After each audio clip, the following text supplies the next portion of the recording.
Good afternoon. Jeez Louise. Can we turn it down? Feast or famine. Yesterday, there was nothing. Okay. So thank you, counselors, for the opportunity to discuss the pilot program for speed humps and also to talk about where we're at with our Vision Zero initiative. So to get us started, we'll talk first about the speed hump pilot program. So, we launched it in 2021. That year, we introduced 5 locations. We installed them on different types of streets. I think we did 2 parks and 3 residential streets in the first year, roads that were either in parks or adjacent to parks. The goal, obviously, with the pilot program was not only to slow traffic, but also to study the impacts of these speed humps on driver behavior. It's something we had never done before. We wanted to see, was it effective in reducing speed? For site selection, so the streets that we selected, there are some limitations that we work within. So, generally speaking, it can't be a road that's on a central bus route. The classification is a factor. Ownership of the road, the topography of the road, so the slope to make sure that it really makes sense to have a speed hump. So those are some of the limitations that we work within in selecting the roads. We do work closely with the Syracuse Fire Department, which is in part why we moved from a speed hump pilot program to last year we rolled out speed cushions, which is the design is a little bit different for a speed hump than a speed hump, and that's based on feedback we received from the Syracuse Fire Department. One thing too on the upper left there, which hopefully some of you have seen, and I know Councilor Schultz have recognized this achievement, but the Institution of Transportation Engineers, their upstate chapter, recognized the city's data-driven approach to selecting the speed humps and the way in which we're measuring their effectiveness. And so it was a nice recognition and hopefully helps to contribute to a best practice for other communities to follow.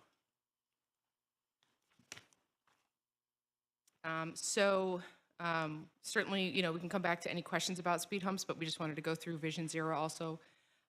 So Vision Zero, as Mayor Walsh announced in the State of the City, is and I know Councilor Green has been supportive of this also, it's a strategy with the goal of eliminating traffic fatalities and severe injuries, while also increasing safety, healthy, equitable mobility for everyone.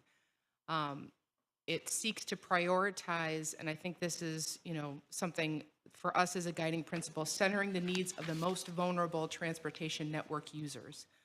So that's not only the mode of transportation that you're using, but also, children or people with accessibility concerns, prioritizing and centering the needs on the most vulnerable transportation network users. So it's certainly not a war on vehicles, but it's also recognizing that generally speaking, vehicles are not the most vulnerable in a transportation network. In terms of where we're at with it, we have issued an RFP to work with an outside consultant to help us create our Vision Zero action plan. What we're really looking for is someone to take a look at where we are now, where we want to be, where we want to go, and create that pathway for us. And so that RFP has been on the street for a few months. It was closed, I think, a week or 2 ago. So we will be selecting, I think the first RFP committee meeting, and perhaps the only, but the first one at least will be held later this fall. And so we would select the vendor to help us kind of guide that process. Some graphics here that I think, at least for me, are notable. The one on the bottom right of speed kills, this basically measures the likelihood of death depending on how fast a vehicle is going. So the likelihood of death if you're hit by a vehicle going 20 miles an hour is 8%, where it's 46% if the car is going 40 miles an hour, which is a pretty significant jump.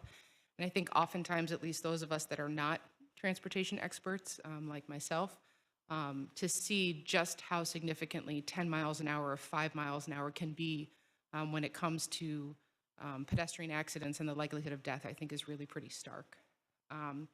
The graphic on the left just kind of outlines the different pillars of Vision Zero.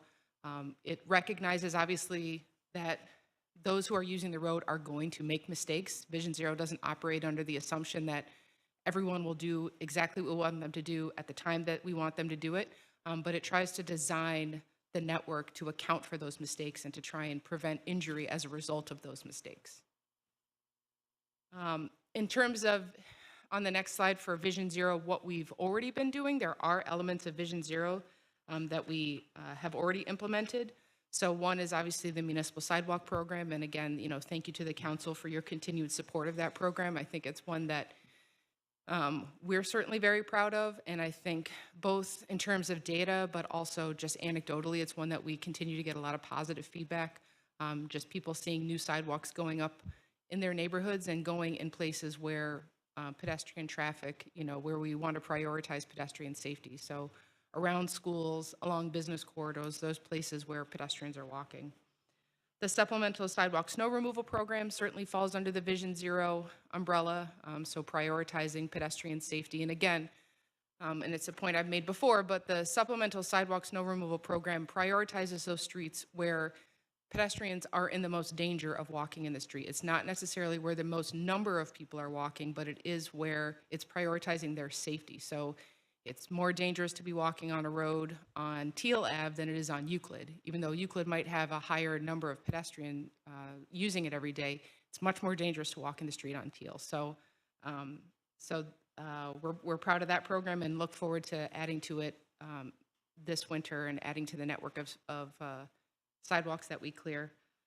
Traffic calming, so obviously speed humps is part of that, and we can talk more about traffic calming. Signal updates, so, and Neil can talk more about this, but signal updates, so some of that is related to our interconnect project, also pedestrian LED signals, so there are certain intersections in the city where before the light turns green to tell a car it's time to go, the pedestrian signal will change first, so that way if cars are turning, they'll already see the pedestrians already in the crosswalk and know that you're meant to yield instead of them changing at the same time.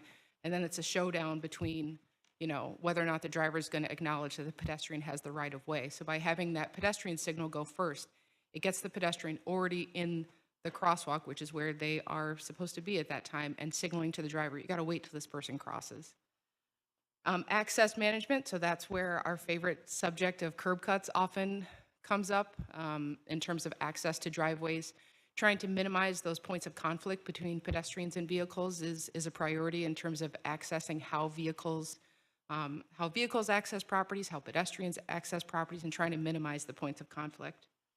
School zones, and that's obviously one that we have been talking about the last few months and will continue to talk about in the coming months. That RFP is also out for automated enforcement. So this is speed cameras, red light cameras, bus stop arm cameras, things to try and, having a police officer on every single corner to catch every single issue is just, was probably never a reality, but certainly isn't realistic now. And so how can we leverage technology to try and get our roadways safer and hold drivers accountable for driving safely?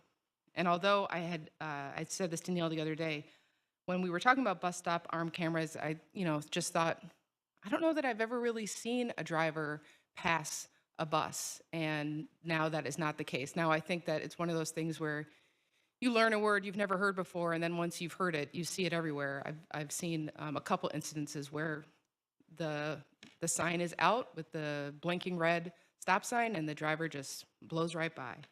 So, I think there's a need for it, and obviously we'll find out once we implement the technology just how the compliance will be and the scope of the issue.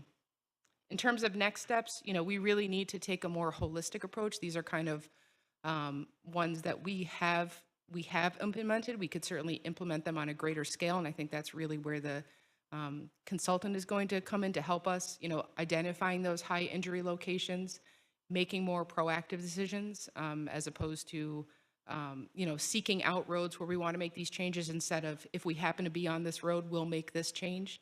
And so that's what we're really looking forward to, working with this outside consultant to help us. So, obviously once we get on that pathway, there will be community outreach. We're going to have to look at a lot of data. I would imagine a number of departments are going to be engaged in this process.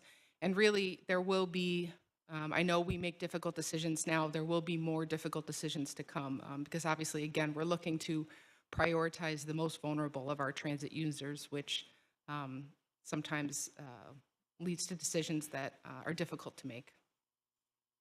And I think that's all just in terms of the overview of where we are with speed humps and Vision Zero, but obviously welcome any questions. Yes, thank you for that great presentation. All of that information I know is obviously not important to us as it is to the constituents and the citizens of Syracuse. I was happy to see that you had the pedestrian as one of the 3 circles, pedestrian safety, and pointing out Teal Ave is really kind of convenient because I brought you a diagram of the corridor on Teal between Burnett and Grant, which actually the council passed an ordinance years ago stating that that was a no truck zone or no through trucks, trucks of certain capacity, weight, and all of that. So I would love to revisit that and find out where this is in your priority of your plans. Okay. So back to the speed hump, because I know it's like the #1 question people send the counselors, when are we getting our speed hump? And so for you talking about the topography of a street, the fact that Centro on that route, takes that street out of contention for it. So with the cushions, are Centro streets allowed for cushions? No. None whatsoever? No, so the cushions were designed with the fire department in mind, and those vehicles are much different than a low-floor city bus. The tolerances are significantly different, but it's a limiting factor, and I don't think a good solution has been devised just yet, but we do try and keep our eyes peeled for what's going on elsewhere. And I think the hope is that once we roll out more of these tools that we can use to try and control speed, people will, because I don't blame folks for saying, I see speeding on my street, I want a speed hump. And I think what we're trying to roll out by introducing more technology, we can not only communicate, but also demonstrate that speed humps aren't the only thing that we can use to reduce speed. And it's not the silver bullet that will stop speeding in the city. We really need a network of tools in the toolkit to slow people down, speed cameras, red light cameras, speed humps, the way in which we design our roads so that we're not encouraging people to go faster. I think, the Vision Zero will help us get there, but again, I understand why I see speeding, I want a speed hump, and it's not always the solution for them. But again, hopefully we can introduce more of these tools. People will see that there's more in the toolkit than just speed humps. So you said speed humps were rolled out in 2021, and that was phase 1? And so there is no phase 2 yet? I mean, I think it's what we're kind of looking at is that it's not necessarily a 1-year pilot. It's a multi-year pilot in part because we did, the first installation of speed humps and wanted to see how that affected the network of streets. Did it universally slow people down? Did it slow people down on these particular types of streets, but not other types of streets? Last year we introduced the speed cushions, and so then we evaluate the cushions and see, okay, was that as effective as a speed hump? So I think it's a multi-year pilot. I mean, I would hope, and Neil, I don't know your thoughts, but after a 3rd year, I think we should be able to have enough data to say, okay, this is our program. These are the types of streets. This is where these work. This is the type of data that supports the installation. Whereas right now, we're still kind of tooling around with design and types of streets to see what is the most effective way to slow people down. So, and I know I've asked for public-facing information regarding the project to share with folks about that data. Is it working? Where are we with it? And there's still nothing public-facing, right? There is, I mean, I got this from the city website this morning. There is the program review of the speed hump pilot, which came out, this is from November of last year. And so it does have, I think a pretty good summary for folks, but obviously as we install more speed humps, which, we're finalizing those plans for this fall, likely more in the spring, we will obviously add to that information because we want to be as transparent as we can. Yeah, that's the basic format, which lays out pre and post data collection. So we collect the speed data before it goes in, we collect it on the parallel site where there isn't going to be an intervention, then we measure as well after the installation goes forward. So that basic layout will be updated with more information. And the same way that's on the city website, we'll just update it, have review 2 or 1.5 up there as well. And with the RFP and the consultants you hope to hire, are they also going to be assisting with the speed hump program, or what's the thought? I mean, I don't know, Neil. I'm sure it'll be part of the conversation because it will be, speed humps are part of the overall Vision Zero. So I think the information that we'll be able to share with them in terms of here are the results of when we designed it this way and did it on these streets in the first year and then the second year. So I do think it'll overall be part of the conversation.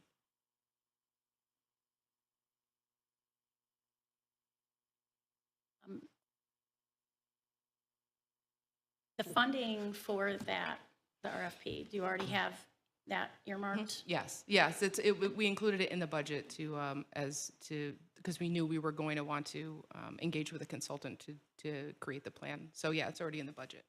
Is it ARPA or is it other? No, I believe it's DPW's operating fund. And so we'll come before the council once we select the vendor and enter into our contract with them.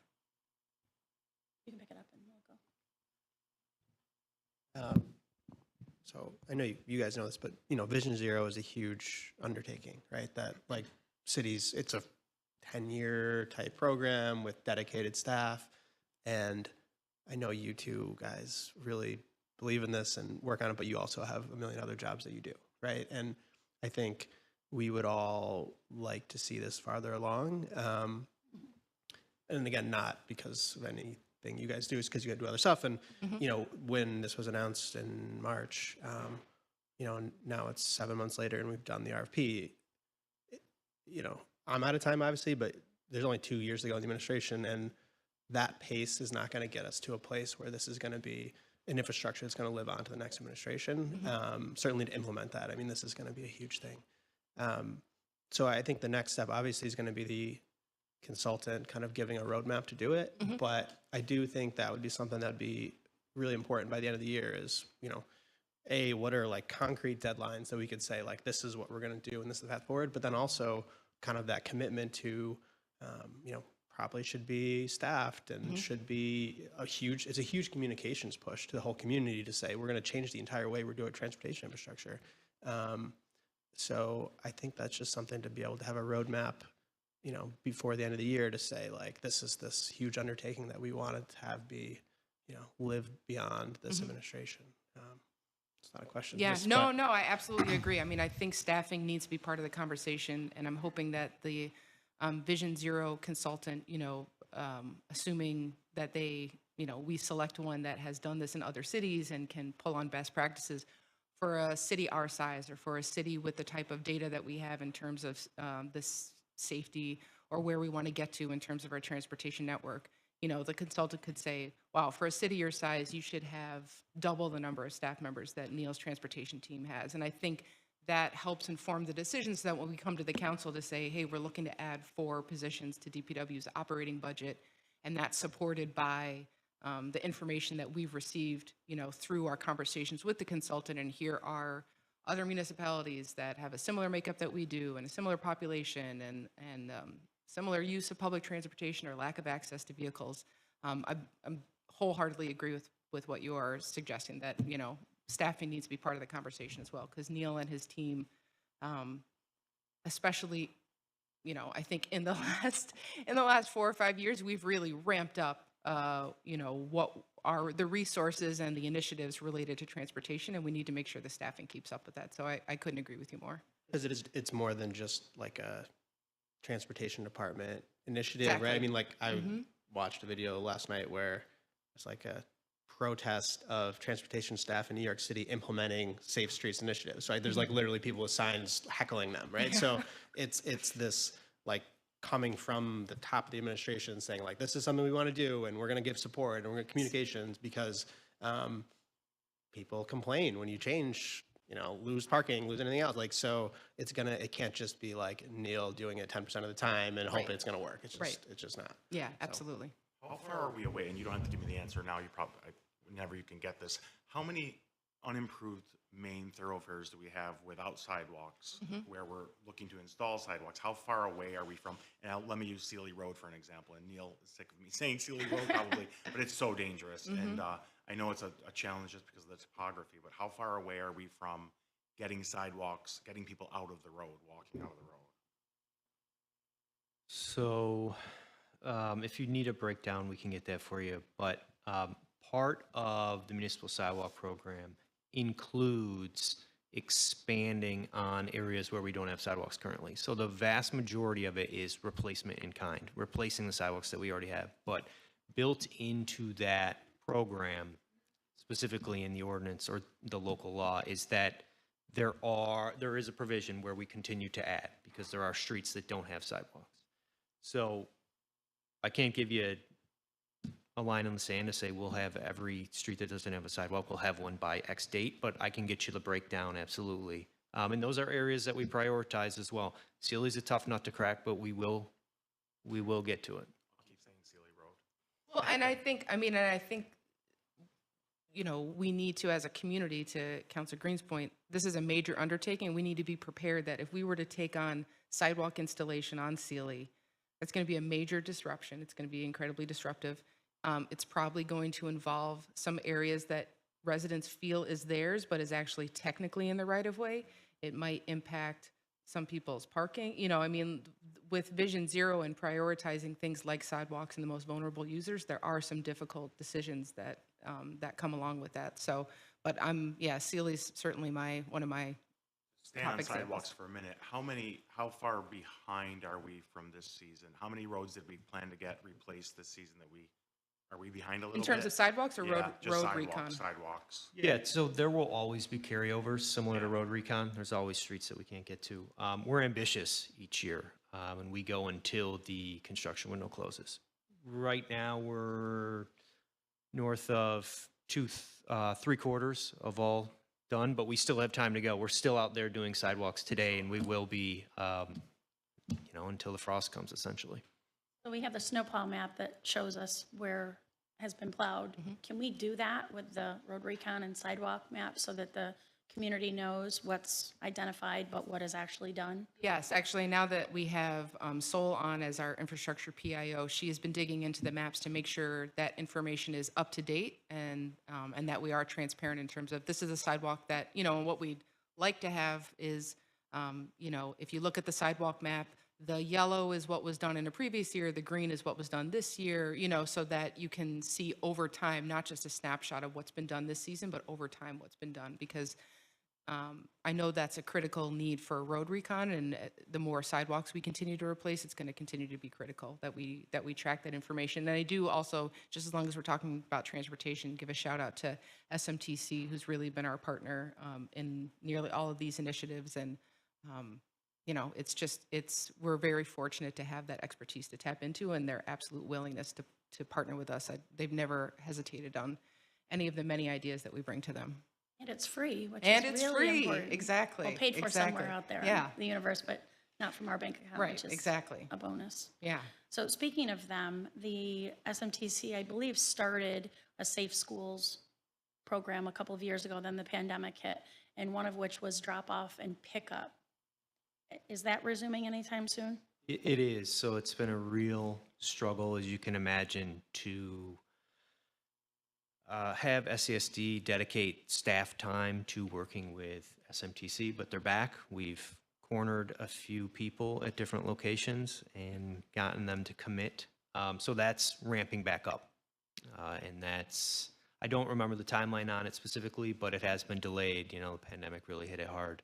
But also the pandemic changed commuting habits and drop-off habits. So maybe it was a good idea to pause it, because now we have some new information to deal with, new realities. But also old problems, like, not to make this the number one topic, but Lincoln Middle School drop-off, which has been a problem for decades, 30 years.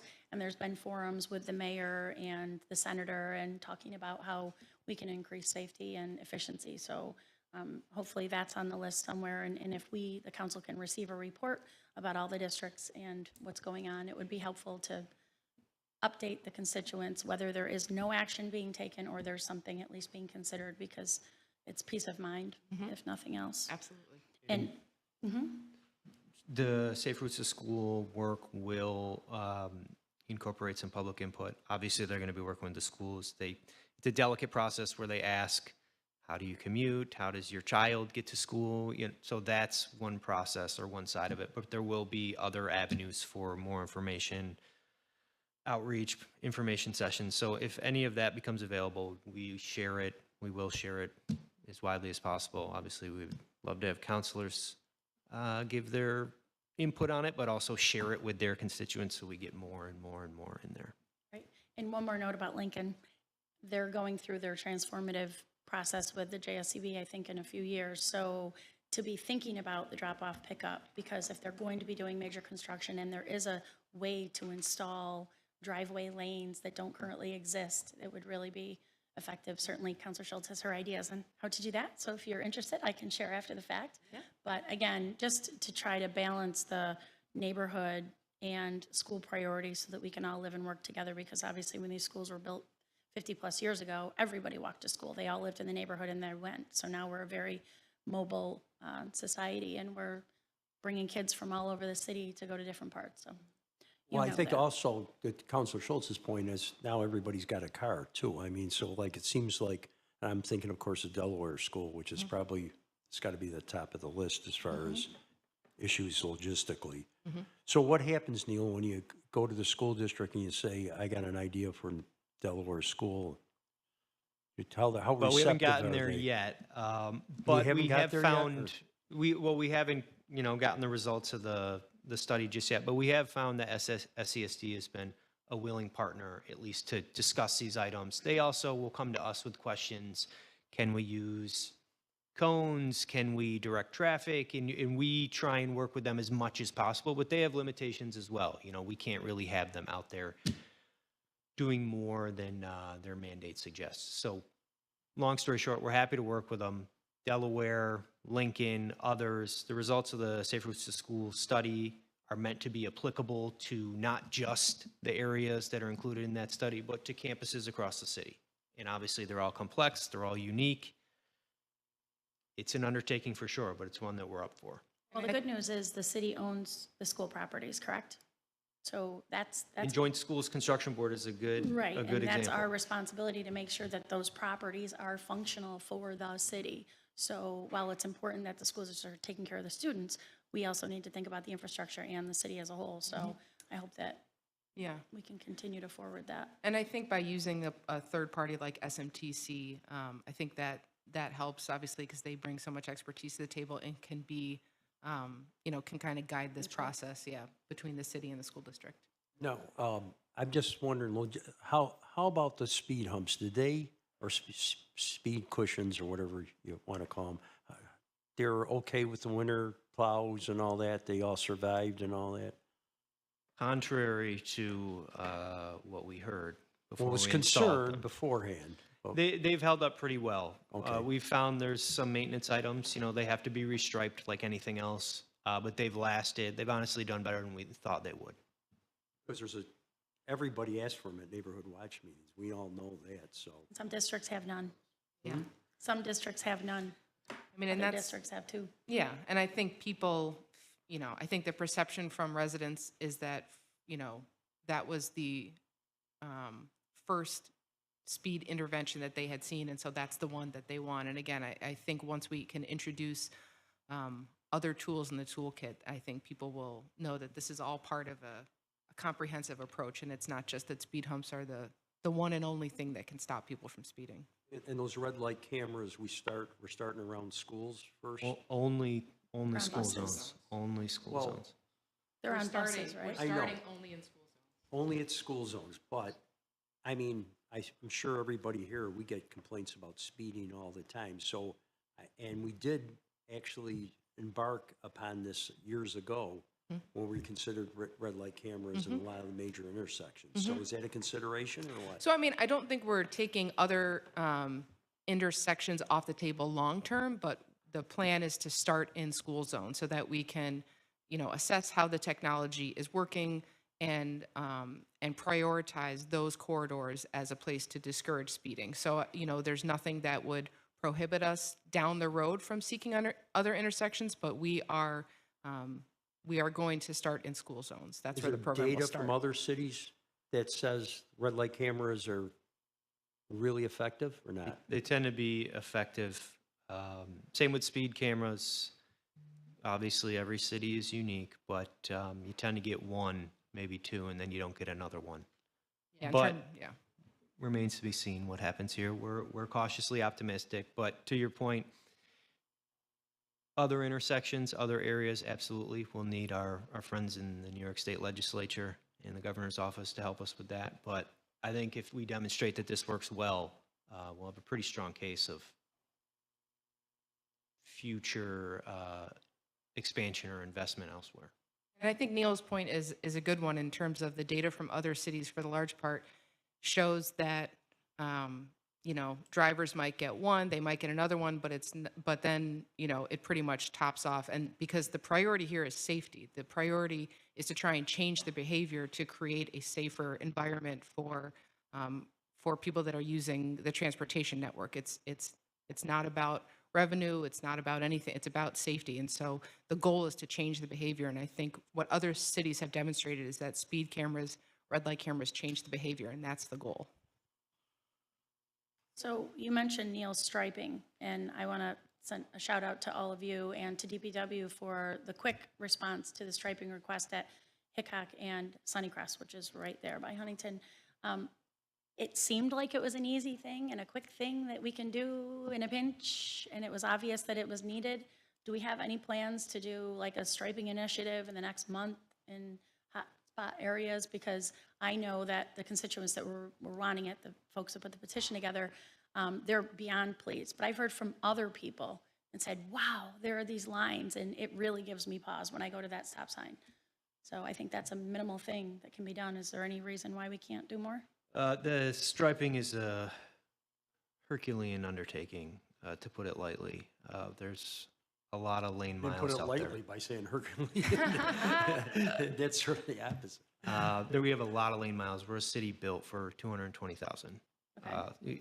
We have a lot of infrastructure out there. Okay. So what we have been doing is taking a look at specific areas that we might want to refresh more frequently in and around schools as a starting point, related to the safe routes to schools, kind of on a parallel track. We're not ready to say put those out to bid or have our guys, our crews go out and tackle those, but we do a lot with somewhat limited resources, I'll say that, and our crews work very hard. So can you give me an Let's idea? give us of more what- resources, right? I mean, like, Yeah. put it in the budget next year to do more. I understand it's like trade that needs training, but it's also not something that can't be taught, right? I mean, the equipment's not impossible to get. So I totally understand that it's hard to do, but like other cities do it. And I think it's something that if we were to double the resources of it, I would predict a lot of the counselors would be supportive of that, because it is a big intervention that makes a big difference in terms of helping safety for pedestrians. Like if you're crossing Erie Boulevard and there's not crosswalk, you feel extremely vulnerable. And not, again, this isn't you as an individual, Neil, but They won't let me go out there and stripe, unfortunately.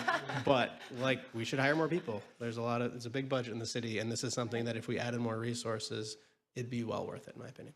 You know, I think we have to look at it too from, you know, a viewpoint that not only is a quality of life issue, but also an economic development issue too. I mean, having safe side, I mean, you know, on the Park Street sidewalk, Neil, that you guys did, I mean, you know, we don't think sometimes of our immigrant population, but they exclusively use that, you know, pedestrian, you know, when they have a way to get somewhere is by walking, they're going to do a walk. And we want to encourage other people to walk. And along those lines, what about Hiawatha Boulevard? Are we going to broach Hiawatha Boulevard?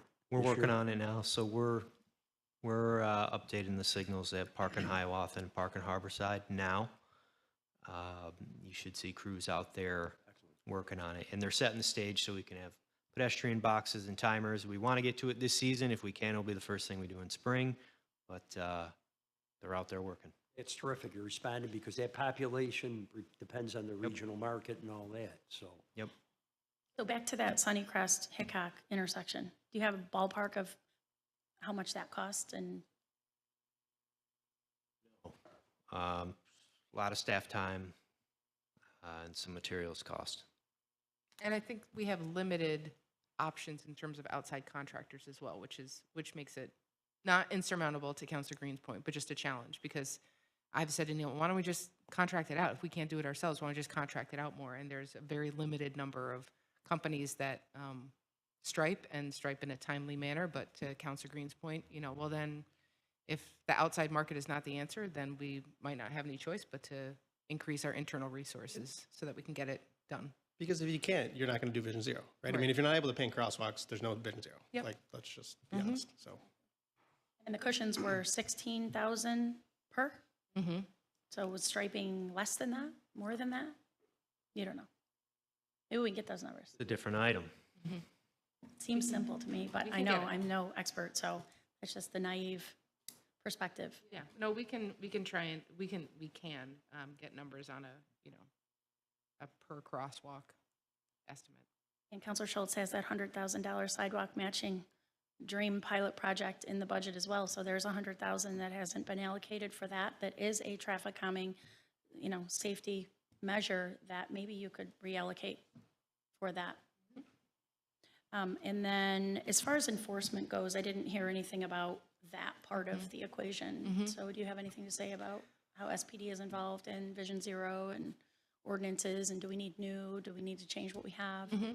I mean, I think, and Neil, you can speak more to this. I mean, SPD obviously will be one of the many departments that needs to be at the table when we start looking at, implementing Vision Zero, because, and also it'll also depend on the vendor that we select for automated enforcement, because different vendors have different arrangements in terms of who actually sends the ticket and who has to verify the ticket. And so, I mean, I think that's something that we're very mindful of, because we want to make sure we're not creating an administrative burden for SPD that they're not prepared to take on. But so I think SPD is an important partner at the table for both Vision Zero and for automated enforcement. But Neil, I don't know if there's anything else.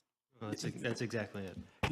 Every time one of us counselors asks for a traffic detail, and when they're able to give us a traffic detail, like 7th North Street or one of those places, it's amazing how many tickets they issue. And you think about that in all the corners when we all could use a traffic detail. So anything we can do on this side, obviously, but there's got to be a way, and I don't know if it's using CSOs, which you probably can't. There's got to be a way where we can address that problem. I think if we start to create more of a culture that speed cameras exist and red cameras exist in this city, I think of, I was recently just down in Staten Island, and what I heard from my family as soon as I got there was, be careful, because there are speed cameras everywhere on Staten Island, everywhere. Because you're a known speeder, obviously. I was like, did they tell you to go faster? Because that's what I need, not to go slower on Staten Island, because that place, it's a little bit different driving there than it is here.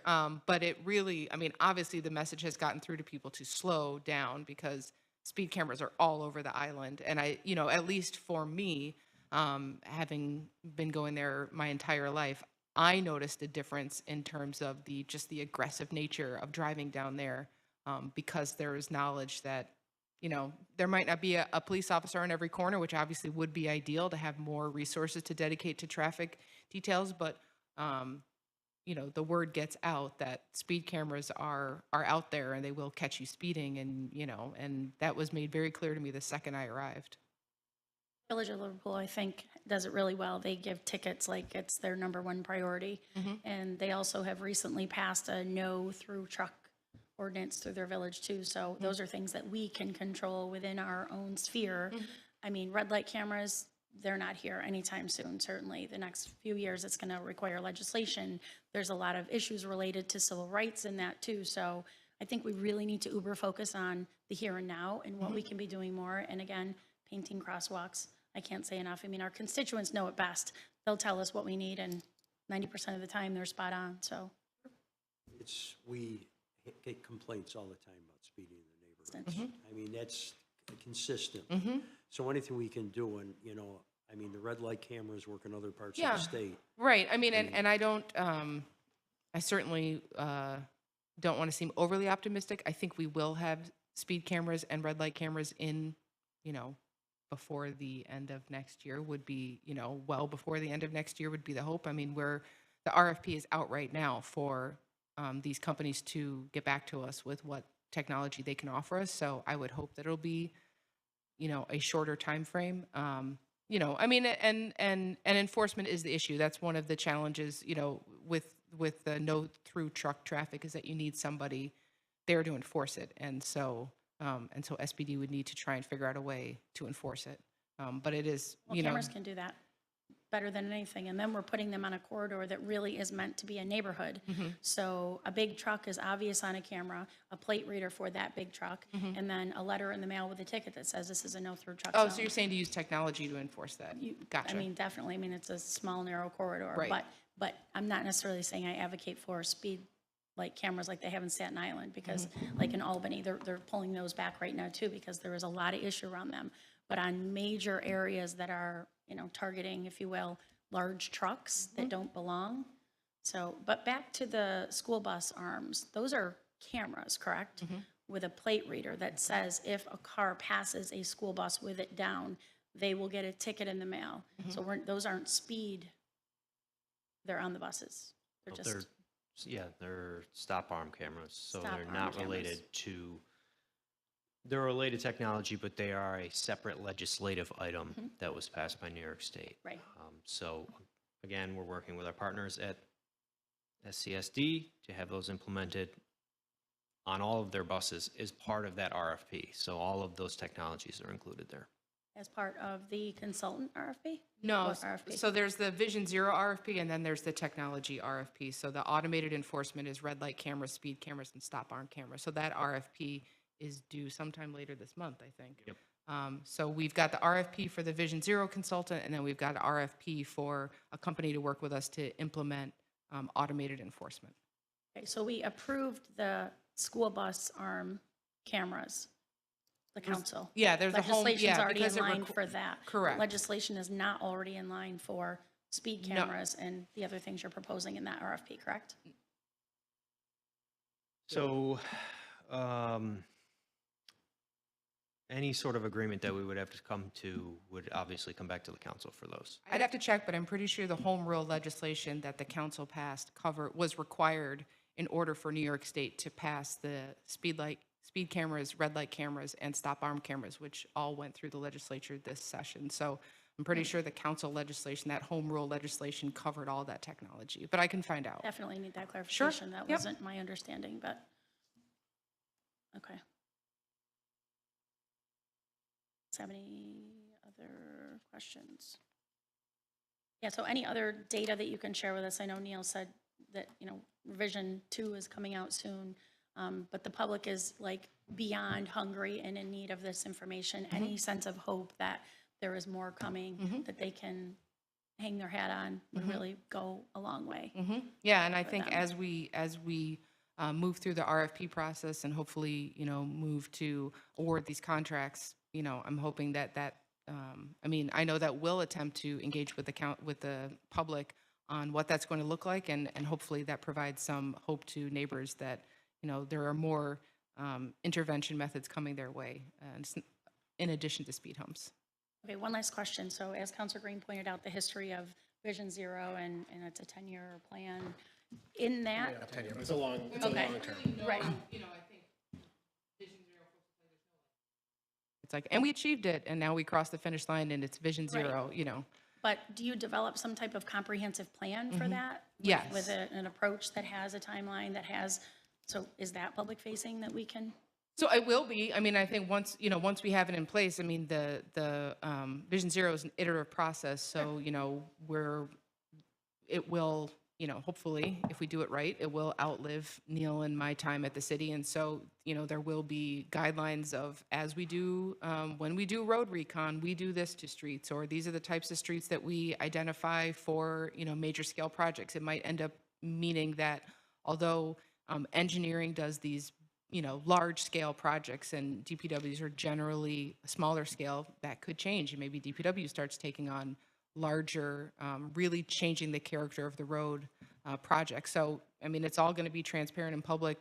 None of this, it's not going to work if we're not transparent about it. We need people to know what we're doing, why we're doing it, because we need their buy-in to make it a success. And clearly, you're already doing things in this regard. Obviously, speed humps, you were acknowledged by the engineering group for doing a great job with that. But I really would request that you put something together, some document that says, you know, here's where we are, here's where we hope to be, you know, and then also have some kind of feedback loop in there. I mean, certainly the counselors can give you an earful on any given day, but if you have a dedicated email address or a phone number that people can call, I know we have a constituent in the audience here who I'm sure could talk to us for 4 hours straight about the concerns that they have, but some kind of two-way street for folks, excuse intended pun, it would really be helpful so that we're all a Specific to partner Vision in Zero? this. Yeah. Yeah, no, absolutely. I mean, and I think that ends up being part of the process, not only while we're crafting the plan, but then as the plan lives on. I mean, right now, people can give us their thoughts on Vision Zero. We don't have anything to apply that to yet because we haven't engaged with a consultant to start crafting the plan and look at data of the way that things are now, but we certainly don't discourage anybody from reaching out to us. But I think you're right. When we, have the vendor on board, we're having the official kickoff to the Vision Zero planning session, we will have a deliberate and not just, reach out to us if you have any thoughts, but a deliberate communications plan, to Councilor Green's point also, that this is a huge communication undertaking, and we want the community be engaged both in the planning process and then once we move to implementation. So when you say there's nowhere to, quote, apply it to yet, I would like to push back on that because I do think it's really important, number one, to hear our constituents every single day, no matter what they have to say, whether it's relevant or not, right? But have a place to put that, like a, quote, parking lot on the web or in your office somewhere, like a whiteboard that, Adrian says, blah, blah, blah. This is a good idea. Painting crosswalks, doing this, and just throwing it up there. And a lot of these ideas, I'm sure you have plans to work on and address. Right. But even for now, that's an acknowledgement that the community has needs, has ideas, and they've been heard. Yeah, And I mean, we think- can certainly come up with a specific email address, but I will say people reach us through City Line, through TNT You meetings. have that, but it's to- not public facing to know that there is a repository of all of where that's tracked. Right. I don't know whether other neighbors would want to know what their neighbors have said It doesn't should have to be name. It can just be, constituent request, crosswalk or this and that. And then there's a laundry list because again, us district counselors get the calls all the time. And most of the time we're like, yep, I got 5 calls on this week. We hear you. Yeah. But where is that being heard Right. and retained? And I think we'd want to balance that with the expectation that we don't make transportation decisions driven by request. We want their feedback, but our decisions are driven It's by feedback, data.